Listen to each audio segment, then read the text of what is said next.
Bueno, hoy estamos acá para hablar un poco sobre comunicación visual y entender qué es lo que presupone, poder tener algunas herramientas para poder abordar los trabajos o las piezas que ustedes tengan que hacer y que acompañen a sus proyectos de diseño industrial. En principio vamos a ver algunos punteos y después vamos a ver también algunos ejemplos para que puedan entender de qué estamos hablando y la importancia que tiene. En principio, la comunicación visual presupone abstracción, traducción, síntesis, orden, relato, narrativa, la contemplación de un emisor y de un receptor, que eso nos habla de un contexto, y un manejo de código. Vamos a ir viendo todos estos puntos a medida que vayamos avanzando, pero es muy importante que tengan en cuenta este listado porque es la base fundamental de todo lo que implique un buen manejo de una comunicación o una comunicación pensada para otra persona.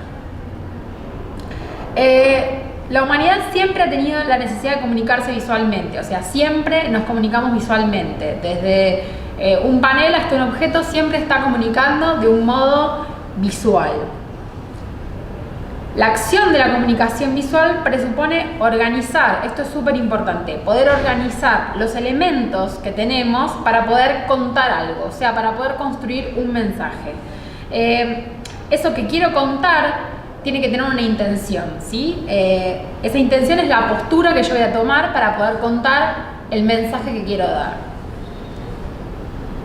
Cada decisión que tomamos a la hora de configurar una lámina o de componerla para poder acompañar nuestro proyecto tiene que tener un porqué. No puede estar todo porque sí, todo tiene que estar pensado.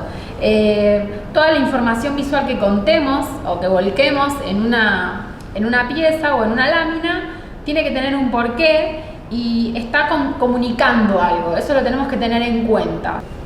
Cada decisión que tomamos tiene que tener un porqué. Cuando componemos una lámina para acompañar nuestro proyecto tenemos que pensar bien qué es lo que vamos a poner o qué imágenes vamos a compartir y qué nos ayuda a pensar mejor nuestro proyecto. Todo lo que volquemos comunica. No tenemos que dejar por librado al azar ningún elemento, ninguna tipografía, ningún color, ninguna forma. Ahora lo vamos a ver un poco más en profundidad, pero lo importante es que entiendan que todo lo que volquemos dentro de una lámina tiene un significado. Algunos criterios a tener en cuenta a la hora de organizar esta información para poder armar nuestra lámina. Lenguaje, legibilidad, la composición en el plano, que esto que estaba diciendo antes, que tiene que ver con cómo organizo los elementos dentro de una página, y el código, que es el manejo que tenemos. Vamos a verlo un poco más en profundidad más adelante, pero tiene que ver con lo que estoy diciendo, si tiene sentido para la otra persona que lo está interpretando. En principio, dentro del lenguaje encontramos distintas variables. Hay constantes también y hay pertinencias. O sea, un lenguaje puede ser collage, puede ser fotográfico, puede ser ilustración, puede ser un dibujo a mano alzada. O sea, dentro de los distintos lenguajes también hay distintas vertientes. Puede ser ilustración, pero puede ser a mano alzada, que muchos de ustedes seguramente lo saben manejar muy bien. También hay ilustraciones de otro tipo, más vectoriales. Bueno, ese lenguaje que yo elijo para poder contar un proyecto tiene que estar pensado en relación a la pertinencia del proyecto que yo quiero contar, ¿sí? Por ejemplo, un ejemplo de collage puede ser como referencia los Sex Pistols en los años 70, que utilizaban al collage para comentar su ideología, y eso era muy pertinente porque tenía que ver mucho con un modo de pararse frente al mundo y transmitir un mensaje. Esa técnica nos dejó un montón de legado y hoy por hoy podemos retomarla y reinterpretarla. En este lado van a poder ver cómo hay cátedras dentro de la misma facultad donde ustedes cursan, pero en otras carreras, que retoman la técnica del collage para poder generar mensajes. Les recomiendo que busquen fanzines y que vayan a ferias o que vean distintas maneras de generar publicaciones, que googleen también lo que es un fanzine, que básicamente es una publicación chiquita hecha de manera independiente y de forma artesanal. Responde mucho a la lógica del do it yourself.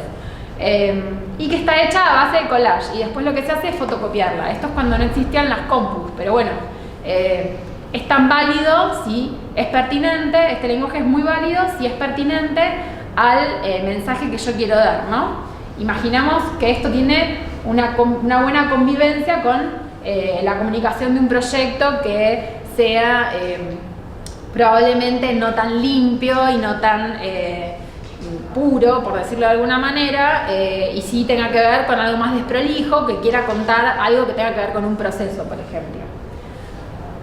Bueno, otro lenguaje como el que habíamos hablado es la ilustración. Dentro de la ilustración hay infinitos universos, hay elementos que pueden llegar a resultar más de trama o algunos que pueden ser también, pueden utilizar sellos, pueden probar haciendo situaciones mucho más gestuales. Dentro del universo de la ilustración hay muchas variables también y es otro lenguaje muy válido para poder contar proyectos.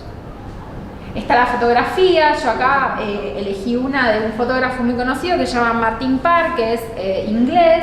Y bueno, uno cuando piensa en fotografía casi siempre piensa en la fotografía perfecta, casi simulando un render, y muchas veces la fotografía no necesariamente es interesante o rica porque es perfecta o simula muy bien la realidad.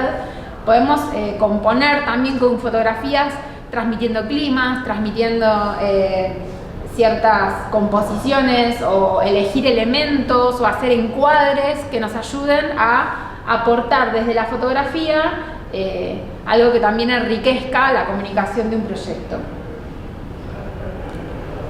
Este es un ejemplo de distintas maneras de poder utilizar cuestiones sintéticas, o sea, algo que habíamos hablado es que es importante utilizar la síntesis y la aplicación del color, que lo vamos a ver un toque más adelante. Pero es muy importante también entender, bueno, cómo se aplica el color y cómo puede empezar a funcionar todo en conjunto y en sistema. La legibilidad es muy importante, la elección tipográfica que tengan dentro de las láminas es súper importante.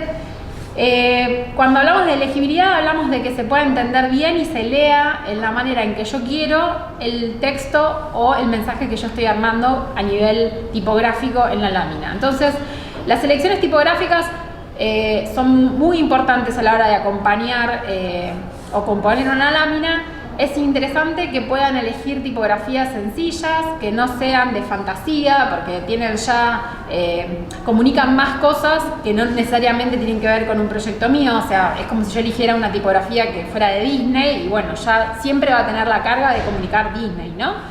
Y si yo tengo un proyecto de juguetes, por decir algo, no sé si una tipografía de Disney me ayuda. Es preferible que yo elija una tipografía de algo sencillo y que en realidad componga el sentido con todos estos tips que les estamos contando. Es importante entonces eso, la mancha de texto que generen. La mancha de texto quiere decir el párrafo que pongamos. Cuando ponemos párrafos muy grandes en una lámina es muy probable que no lo lea nadie. Entonces es importante por ahí elegir unas buenas frases o un párrafo sencillo de 5 líneas como máximo y poder volcarlo dentro de la lámina para que puedan leerlo la otra persona, porque muchas veces en las instancias de corrección o de evaluación de un proyecto la síntesis en ese sentido suma muchísimo más. Jerarquizar, poner títulos, decidir bien cuál es mi título de proyecto, cuáles son los subtítulos de mi proyecto, entender que voy a otorgar distintos niveles de información. Entonces decir, bueno, el primer nivel, el más importante, es el del título. Después tengo segundos niveles de información en donde voy a usar distintos subtítulos y por ahí hasta un tercer y cuarto nivel, y respetar esos tamaños tipográficos en la lámina durante todo lo que esté diseñando dentro de una lámina. Es muy importante que esto lo respeten, porque yo ya estoy ahí estableciendo como un orden, ¿no?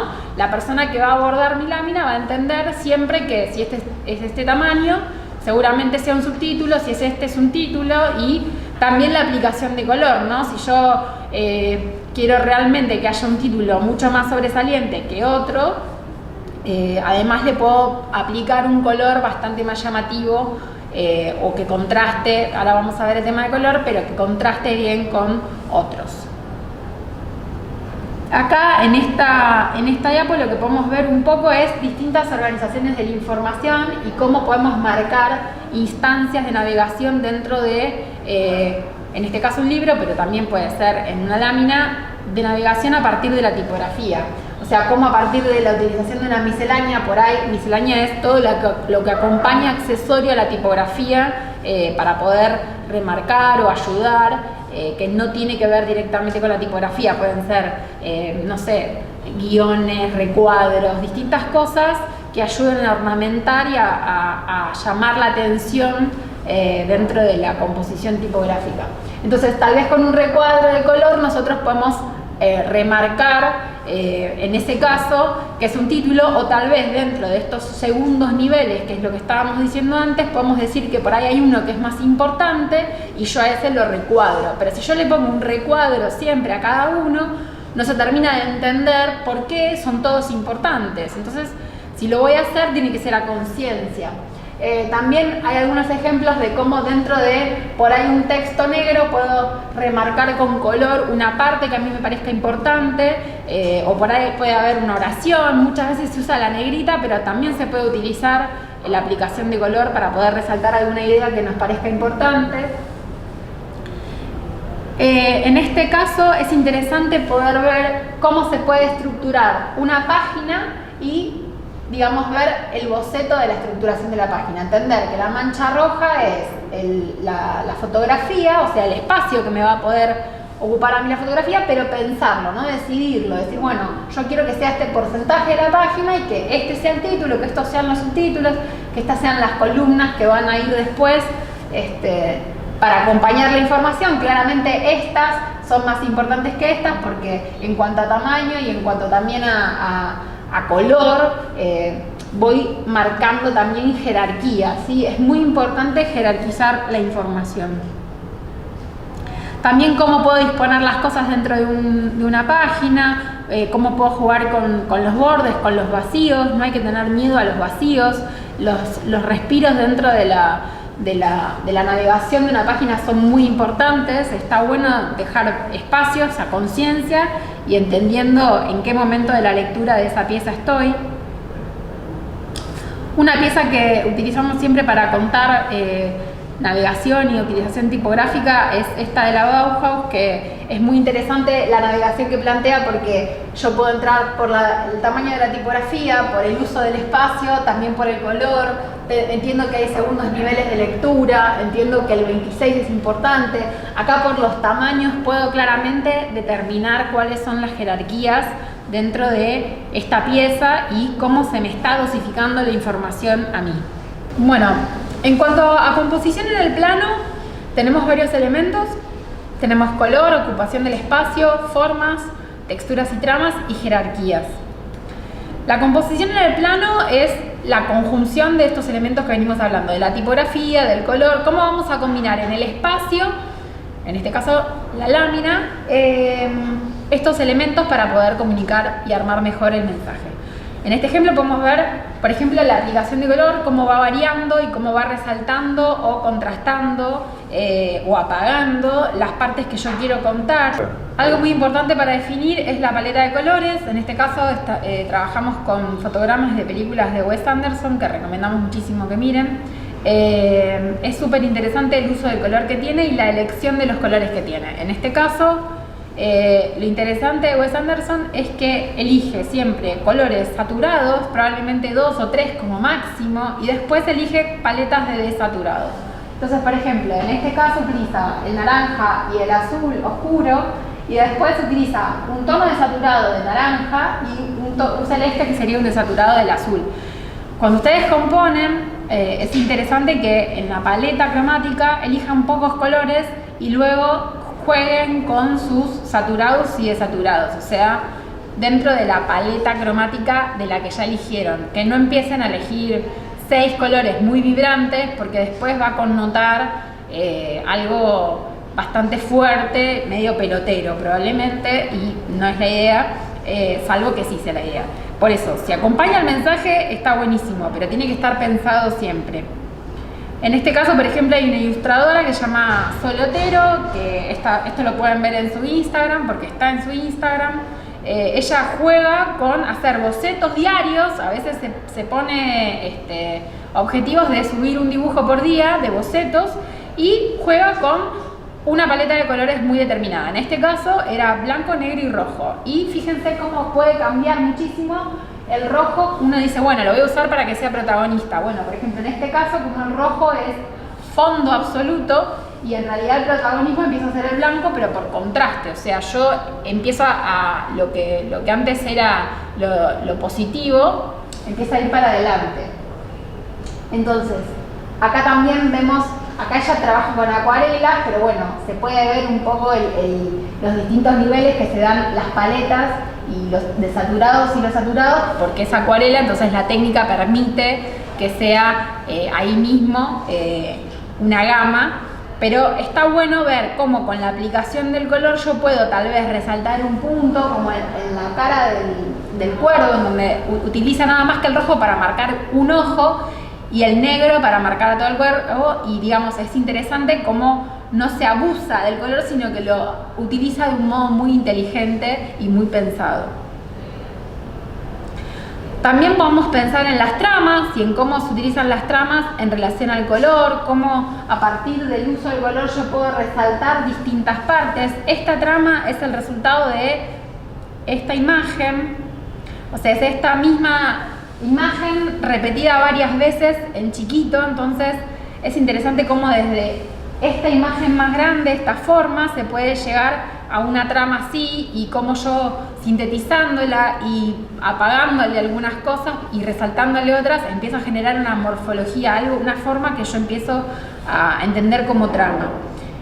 En este caso también está bueno entender que en la paleta de colores de esta pieza lo más importante es el violeta, el amarillo y el negro, y probablemente, como en una segunda instancia, este celeste. ¿Y cómo está aplicado, no? Uno naturalmente diría, si mis colores son violeta y amarillo, probablemente los uso para todo y al fondo lo dejo blanco. Bueno, no. En este caso está buena la aplicación porque el amarillo quedó de fondo y el blanco empieza a ser protagonista solamente porque no es fondo. ¿Sí? Eso lo podemos tener en cuenta, como en el caso anterior de Sol Otero. Y acá también, o sea, empieza a hacer de repente el detalle, el blanco, empieza a resaltar porque está en contraste con los otros colores que paradójicamente están utilizados como fondo. Bueno, algo súper interesante es el tema del código. Los códigos que manejamos nosotros al momento de generar un mensaje, o sea, con qué herramienta de... empiezo vuelta. Bueno, algo muy importante para tener en cuenta es el código, o sea, qué herramientas dispongo y con qué herramientas cuento para que mi interlocutor pueda entender el mensaje que le estoy dando. Nunca tengo que dar por sentado que lo que yo sé también lo sabe el otro. Eso lo tengo que poder entender, y como diseñadores tenemos que empezar a pensar y a ser conscientes de los lugares, los mensajes, los públicos, a las distintas personas que estamos hablando y los proyectos que estamos elaborando. Hay tres cosas muy fundamentales: las competencias, que es esto, es la batería de herramientas que yo tengo para poder entender un mensaje. O sea, ¿qué es lo que tengo a nivel cultural? ¿Con qué me crié? ¿Y qué es lo que sé para poder entender algo que veo? ¿Sí? Si yo veo una silla de color chiquita en un lugar, probablemente yo entienda jardín de infantes y otra persona que viene de otra cultura entiende otra cosa totalmente distinta. Bueno, esas son las competencias, o sea, las herramientas que tengo para poder entender un mensaje, para poder decodificarlo. También tiene que ver la coyuntura y el contexto. No es lo mismo que yo les comente algo coyuntural o les haga un chiste y muchas veces mucha gente no lo puede entender porque o no entendió o no está en tema de algo. Muchas veces pasa que uno comenta algo y la gente no lo puede entender porque o no está en el mismo código o no está entendiendo o no está en tema con algo de ese contexto coyuntural. Por ejemplo, en este punto, para poder dejarlo más claro, vamos a ver el siguiente ejemplo. Esto es una imagen en Facebook que yo me topé y que tiene que ver con algo que en realidad en su momento no lo supe. Lo primero que yo vi fue un tatuaje de un oso y un corazón. No entendía por qué. Entonces ahí empecé a poner un poco en práctica mis herramientas, ¿no? Las competencias que tengo. Entonces entiendo primero que son dos emojis, o sea, que forman parte del universo de la tecnología y de WhatsApp.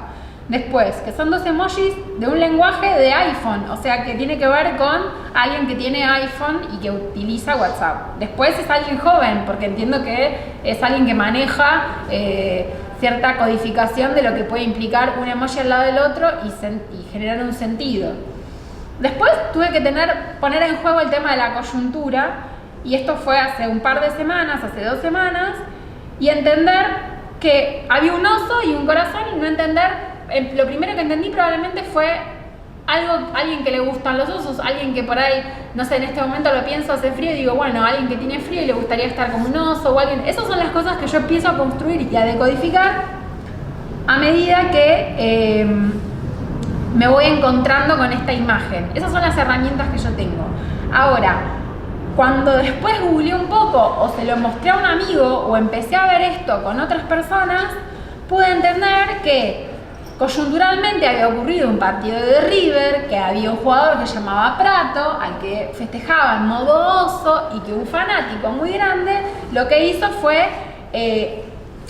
tatuarse en modo oso, que tiene que ver con un festejo de River. O sea que si yo no entiendo toda esa coyuntura, probablemente no entiendo este mensaje, ¿sí? Entonces hay algo que es muy importante, que es que yo no puedo dar por sentado que porque subo esto en Facebook directamente se entiende, sino que hay un montón de cuestiones que están implícitas en el contexto, en la coyuntura, en cosas que van pasando, que terminan de armar mi mensaje y que yo las puedo usar a mi favor, pero sin que sea... Bueno, se nos cortó la electricidad de la computadora, pero acá estamos nuevamente, la batería se está cargando.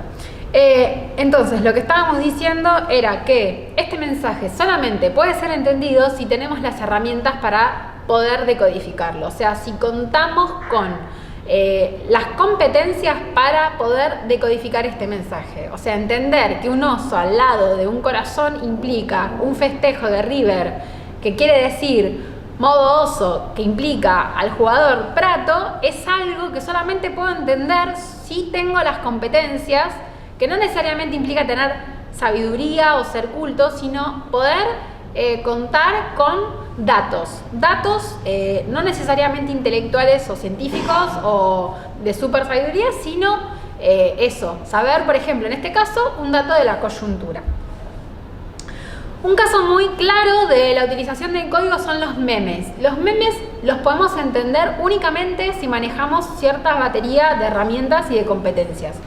Está el meme de Drake, que yo creo que todos lo deben conocer y que de hecho es gracioso ya directamente que uno en internet pueda encontrar su ejemplo vacío, pero bueno, para eso primero hay que saber muchas cosas que probablemente no todo el mundo las sepan. Yo les pediría que ustedes chequen con alguna de estas imágenes del meme de Drake, o probablemente entre ustedes mismos tal vez no lo sepan, quién es Drake, de dónde sale esta imagen, por qué se hizo viral, y un montón de cuestiones que hacen que hoy por hoy esto ya deje de ser algo que yo tenga que entender en sí para poder tener otro tipo de carga, ¿no? Entonces yo veo el meme de Drake, que entiendo que es un rapero, que esto viene de un video que ya tiene unos años y que él hace distintos gestos en ese video, en donde hay algunos que son más de aceptación y otros de negación, que eso se lo suele utilizar casi siempre como para decir qué bueno esto, qué lindo esto y qué malo lo otro, ¿sí? Porque eso ya está establecido como un meme. Si yo salgo con una estructura de una imagen utilizada y que nunca la usó nadie, probablemente no se entienda. Ahora, en la repetición de esto y en la aceptación y en la asimilación ya de ese código, se puede entender esto como un meme, ¿sí? Entonces, cuando yo veo eso y veo la cara de Drake cambiada por la de Macri en este caso y bueno, en este caso también dos frases distintas, una que dice 70 años de peronismo y es como la cara del rechazo, y otra que dice un peronista de 70 años y una cara de aceptación, bueno, también tiene que ver con entender, más allá de lo ideológico, el sentido que es dado por la coyuntura y el contexto, en este caso político.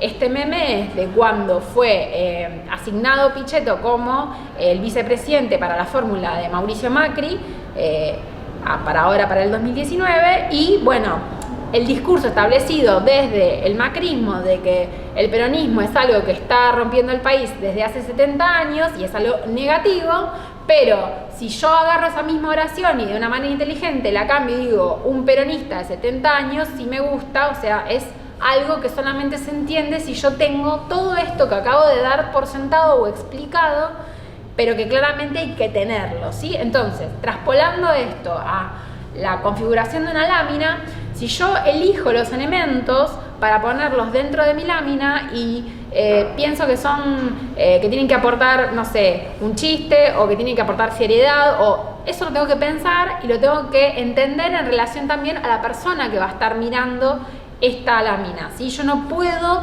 dar por sentado que lo que voy a poner va a ser entendido por todos, sino que tienen que tratar de contemplar sobre todo al público al que va dirigido ese mensaje. Algunos ejemplos de cómo mostrar información. Bueno, este es un ejemplo que siempre lo mostramos y que está muy bueno, que es cómo mostrar recetas de distintos pasteles y cómo muestro esa cantidad de ingredientes con un gráfico de tortas, pero de una manera literal. O sea, elijo colores y directamente asigno porcentajes a esos ingredientes directamente en un gráfico de tortas, pero porque además me sirve, porque es una panadería, o sea, estoy hablando, utilizando un código que ya existe como ese gráfico de tortas, pero además lo estoy haciendo más literal. Acá no sé si se llega a ver bien, pero hay algunos que tienen como bordes que son literalmente de pies, de tortas o de tartas. Entonces, bueno, no todo lo que está inventado está mal, sino que a veces le puedo dar una vuelta de rosca y utilizarlo para mi propia elaboración de mensaje. En este caso también yo quiero mostrar una estructura de trabajo, y para mostrarlo, si tengo que armar un organigrama, no necesariamente empiezo de arriba hacia abajo, de mayor a menor, de grande a chico, sino que rescato, por ejemplo, la centralidad, lo más importante, y los distintos niveles de información que se van ubicando. Estos tres los puedo entender como segundos niveles de información, estos dos sí los puedo entender como terceros niveles de información, que a la vez entiendo también la relación que hay entre ellos por la proximidad y cómo compongo, y estos desprendimientos de esa primera información inicial. O sea, esto es una manera de poder organizar la información concéntrica. Empiezo desde un centro y me voy disparando hacia las puntas o hacia los bordes. Es otro modo posible para poder contar jerarquía, ¿sí? En este caso estoy resaltando un tamaño, ¿sí? Y estoy utilizando el color de una manera muy concreta y consciente, entendiendo que otorgo siempre a los segundos niveles el mismo, a los terceros otro, y al primero, obviamente, el más importante, lo resalto.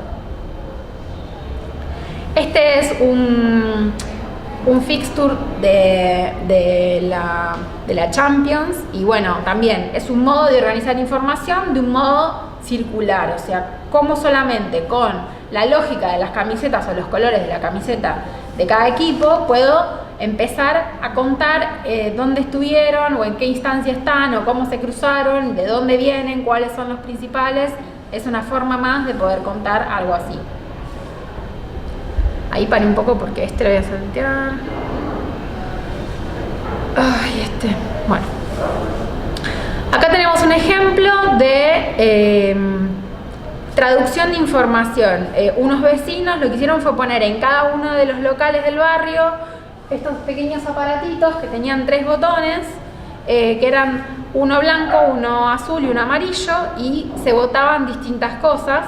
Entonces, después, para poder mostrar esa información y traducir esa información en un esquema sencillo, se extensillaron las veredas de los locales con los resultados de esas encuestas. No importa de qué eran las encuestas, es interesante cómo primero recaudo información y después la traduzco en datos visuales para poder contar algo. En este caso se eligió la iconografía de la persona y se la ayudó con la aplicación del color para contar los distintos casos de cada uno, y acá se resaltaron algunos datos siempre utilizando la misma paleta cromática, o sea, no utilizaron otra distinta, sino que respetan el código que establecieron desde un principio. En este caso es la traducción de la letra pi, primero en una nota musical, que es algo como bastante complejo, pero digamos cómo entender un número y cómo lo puedo empezar a traducir en distintas formas, abstractas obviamente, y cómo a partir de eso yo puedo comunicar intensidades, distintas variables, elegir una paleta cromática y que esto ya de por sí tenga una lógica, tenga una manera de ser leído, después aplicarlo en un mural y que eso pueda ser consumido por cualquier vecino de este barrio, que obviamente no es de acá, pero tranquilamente podría ser de acá.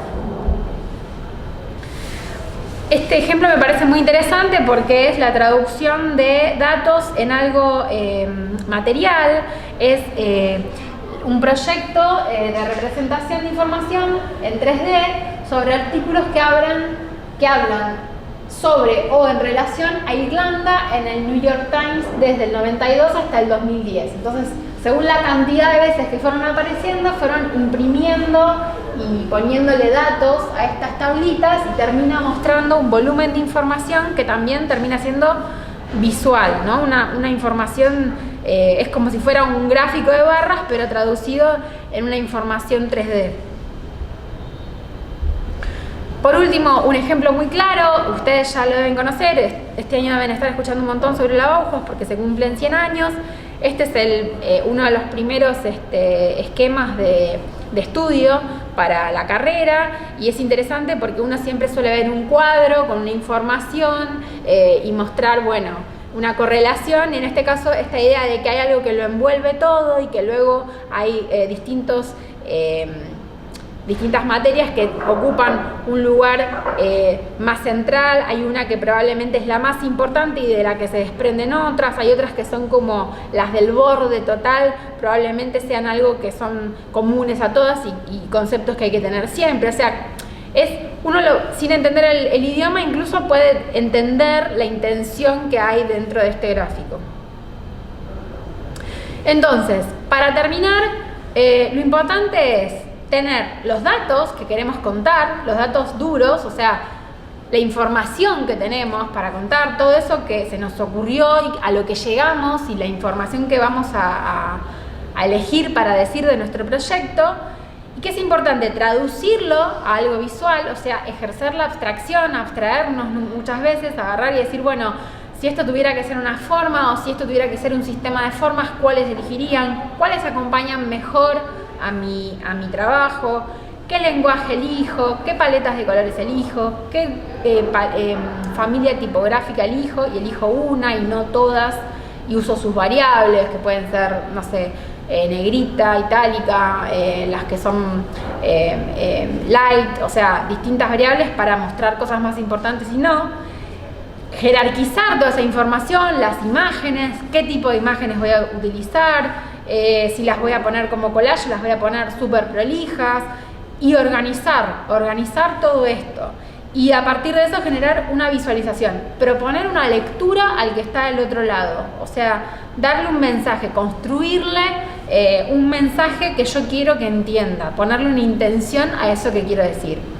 Bueno, esta es la primera vez que hacemos esta charla así, normalmente la damos en los talleres, es una prueba para nosotros también porque por falta de tiempo la tuvimos que hacer así. De todos modos, mi nombre es Guadalupe, yo soy diseñadora gráfica, estoy dentro de la cátedra, estoy en diseño 2, así que cualquier consulta que tengan o duda o necesidad pueden venir a preguntarme o hablan con Mariana y yo me acerco al taller para poder ayudarlos. Gracias.